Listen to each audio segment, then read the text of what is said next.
6:00 pa nga lang ng umaga to mga mamis at kailangan ko na ngang mag-pack ng mga order sa akin ng mga frozen product dahil maaga nga tong ipipick up para nga ma-deliver na sa nag-order. Bali, ang order nga sa akin mga mamis na kamamshi natin dito sa page ko ay isang lumpiang Shanghai, isang sweet garlic longganisa at saka isang Japanese siomai. Sa totoo nga lang mga mamis, bago yung araw na to, napipikapin tong mga order niya. Nakapag-advance payment na talaga siya kasi nga sabi niya para nga ma-reserve na yung order niya kasi madalas talaga ubos lagi yung lumpiang Shanghai ko, di naman kaya yung sweet garlic longganisa ko. Kaya nagbayad na siya ng maaga para nga hindi na siya maubusan. Alam niyo naman kasi ako mga mamis, dahil nga sa sitwasyon ng katawan ko, pakunti-kunti lang talaga yung mga gawa ko, kung ano lang yung kaya kong gawin. Tapos pag naubos or di naman kaya pag kaya ko na ulit, dun lang ulit ako gagawa ng stock. Tuwing may pick up kami mga mamis at kapag nandito naman si daddy, para nga hindi na ako mapagod ng gusto or yung mga pa ako, si daddy na ang bumababa para nga ibigay sa rider yung mga pa-orders. Pero kapag wala naman si daddy, kapag maaga pa naman or umaga si Athena or di naman kaya minsan kaming dalawa ang bababa. Sa mga gusto nga mag-order mga mamis or gustong matry itong mga gawa kong homemade products, pwede nyo naman akong i-message mga mamis. Tapos, kung hindi nyo naman po ako ma-message, comment lang kayo dyan sa comment section sa baba and ako na yung magme-message sa inyo. Sa mga gustong mag-order ng mga mamis, tapos nag-aalangan or namamahalan kayo sa delivery fee, pwede naman mga mamis na si daddy or kaming dalawa ang mag-deliver sa inyo. Yun nga lang, magsiset kami.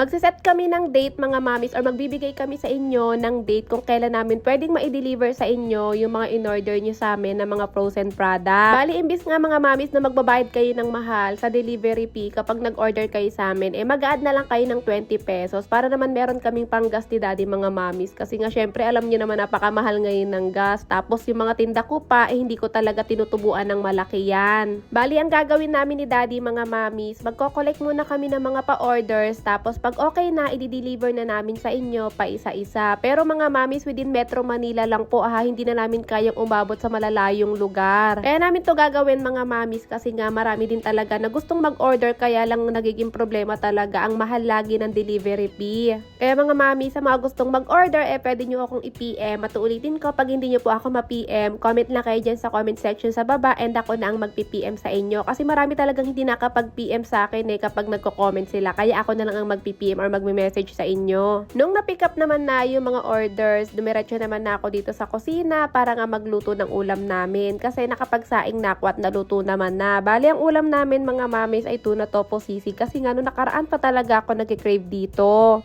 At dahil nga pareha silang kinikrave ko mga mamis, topo sisig tsaka tuna sisig, pinagsama ko na lang silang dalawa para nga isahang luto na lang. Pero yun nga lang mga mamis, yung tofu or yung tokwa, hindi ko na lahat niluto kasi nga iba yung nabili ko. Ang nabili ko ay yung premium. Lagi naman akong bibili ng ganong brand. Yun nga lang, meron pa pala siyang isang klaseng tofu na mas premium. Yung isa kasi parang talagang tokwa na yung texture niya. Ito naman talagang parang taho pa yung texture. Kaya ayun, hindi ko na niluto lahat kasi kahit pinakrispy ko na siya, ganun pa din yung texture niya sa loob, parang taho pa din. Kaya kung ano lang yung naprito ko, na lang yung isinama ko dito. Bali, yung mga hindi ko napritong tofu mga mamis, ibinalik ko na lang muna sa rep. Hindi ko naman itatapon yon. Mag-iisip na lang ako kung ano bang pwedeng gawin doon or kung ano pwedeng gawing luto doon. Kasi nga sobrang lambot pa din niya kahit iprito siya. Nung natapos naman na ako magluto ng ulam mga mami, sunod ko namang inasikaso itong mga bit-bit namin galing sa Bulacan. Kasi simula talaga nang umuwi kami, galing dun sa Bulacan, hindi ko pa talaga naasikaso itong mga bit-bit namin na mga damit namin na labahan at mga kung ano-ano pa.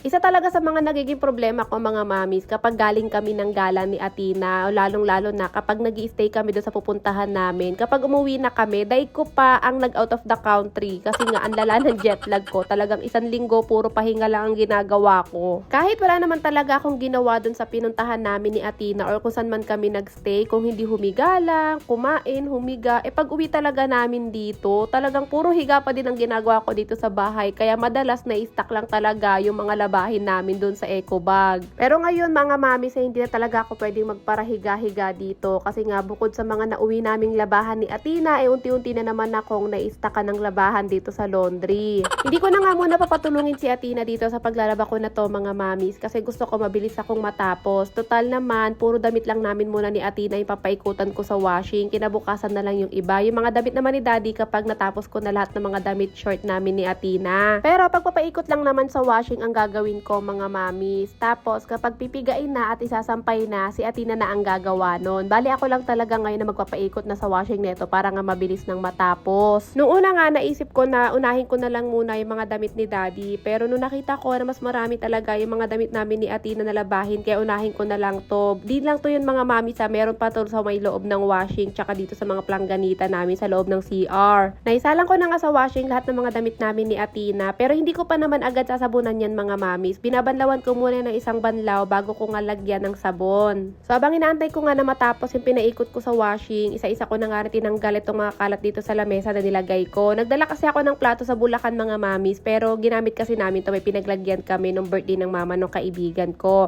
Tapos hindi ko na rin talaga naubos yung gamit kong colostomy or hindi nala kong colostomy pati yung wipes, kaya inilabas ko na rin sa eco bag. Meron nga rin akong baon na candy pag uwi mga mami. So bali binigay yan nung mama ng kaibigan ko, pinabaon niya sa amin para daw kapag pagbiyahe hindi kami mahilo, meron daw kami kain-kain na candy. Pero kasi hindi ako makain ng ganyang candy, kaya binigay ko na lang kay Daddy. So fast forward na nga tayo mga mami, sa tapos na nga yung mga pinapaikot ko sa washing, kaya naman tinawag ko na si Athena sa kwarto niya para nga kunin na sa washing yung mga damit at maisampay na nga niya. Nung natapos naman na si Athena magsampay mga mami, hindi ko na nga nabidyohan. Nang sabi ko sa kanya, etong mga underwear ilagay niya na rin sa loob ng washing para nga kinabukasan mapaikot ko na kasabay ng iba pang mga shorts namin. Nung natapos naman ako maglaba, nagpunta naman ako dito sa sala sa may bandang computer table para nga punas-punasan dito, kasi pagbukas ko ng pinto na ng liwanag dito banda sa may sala, grabe ang alikabok dito banda sa computer table na parang akala mo walang nakatira sa bahay na to. Simula kasi talaga mga mamis na nanakit yung tagiliran ko nung March at April. Natatakot na talaga akong kumilos, pero wala naman din kasi akong choice kung hindi gawin to dahil wala namang gagawa na itong iba para sa amin. Si Daddy naman kasi, alam nyo naman yun, pag busy talaga hindi rin nakakapaglinis dito sa bahay. Pero dito lang naman banda papunas-punasan ko mga mamis kasi grabe talaga ang alikabok. So anyway, dahil nabawasan ko naman na yung alikabok na yon, dito na nga tayo sa pinaka-exciting part na kanina ko pa talaga gustong gawin pero pinipigilan ko dahil gusto ko munang tapusin yung mga dapat kong gawin. Alam ko naman mga mamis na nasabi ko na sa inyo to nung mga nakaraang vlog ko na plano ko na talagang mag-unti-unti na mga gamit ni Athena para nga sa pasukan hindi na mabigat or hindi na masyadong masakit sa bulsa yung gastos. Hindi ko to sabay-sabay binili mga mamis, pa isa-isa ko tong binili at saka linggo or 10 days ang pagitan bago ulit ako bumili ng isang gamit. Bale ito nga yung inuna ko, yung bag ni Athena. So bago ko chinek out or bago ko binili yung bag na yan mga mamis, ipinakita ko muna kay Athena kung magugustuhan niya or kung bet ban niya. Tapos pag gusto niya, doon ko lang chine-check out. Pero syempre hindi agad-agad. Talagang tagal niya naka-add to cart sa akin bago ko i-check out kasi nga iniipon ko muna araw-araw yung pambayad ko niyan.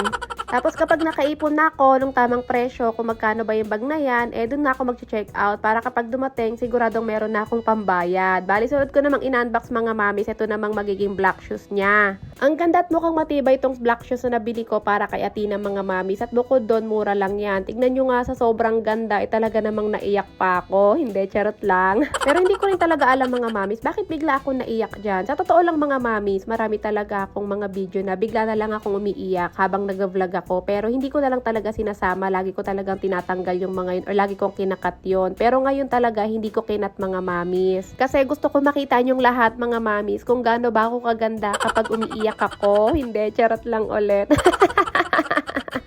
Pero sa totoo lang mga mamis hindi ko rin talaga naintindihan yung sarili ko. Bakit meron ako mga gantong eksena ng buhay ko na bigla-bigla na lang talaga akong umiiyak. Minsan hindi lang basta iyak, kailangan ko talagang ihagulgol yung pag-iyak ko. Pero itong part na to mga mamis na umiyak ako habang ina-unbox or tinatanggal ko sa balot itong mga gamit na nabili ko para kay Athena. Feeling ko may dahilan to. Feeling ko halo-halong emosyon yung naramdaman ko dito ng araw na to. Feeling ko nandun yung takot, andun yung lungkot at syempre yung saya. So kung tatanungin nyo naman ako mga mamis, bakit may takot at lungkot pa kung pwede naman na umiyak ka na lang dahil masaya ka na nabili mo yung mga yan. Pero wait lang mga mamis, dito naman muna tayo sa part na in-unbox ko na itong isang sapatos naman ni Athena. Ito naman yung rubber shoes, magagamit naman niya to tuwing PE nila. So yun na nga mga mamis no, kaya may takot at lungkot kasi sa totoo lang mga mamis, March pa lang talaga, hindi na talaga maganda yung sitwasyon namin. Meron na talaga kaming pinagdadaan ng problema, tas sumabay pa nga na nagkasakit ako ng April. Kaya natakot at nalungkot talaga ako mga mamis kasi March pa lang iniisip ko na kung paano may enroll si Athena, kung paano namin maunti-unti yung mga gamit na kailangan niya pagdating ng pasukan. Pero ngayon mga mamis, thankful naman na ako kasi kahit papano itong mga mabibigat na gastos ay unti-unti ko nang nabili. Bali, ang isang mabigat na lang talaga na gastos na kailangan kong pag-ipunan ay yung pagpapapalit ni Athena ng eyeglasses niya kasi nga medyo nahihirapan na siya doon. Tapos yung mga magagaan lang naman yung mga notebook, mga papel at ballpen na lang. Pero ngayon sobrang gaan talaga sa pakiramdam mga mamis na kahit papano nabawasan na nga yung mga dapat bilhin kasi naunti-unti ko na.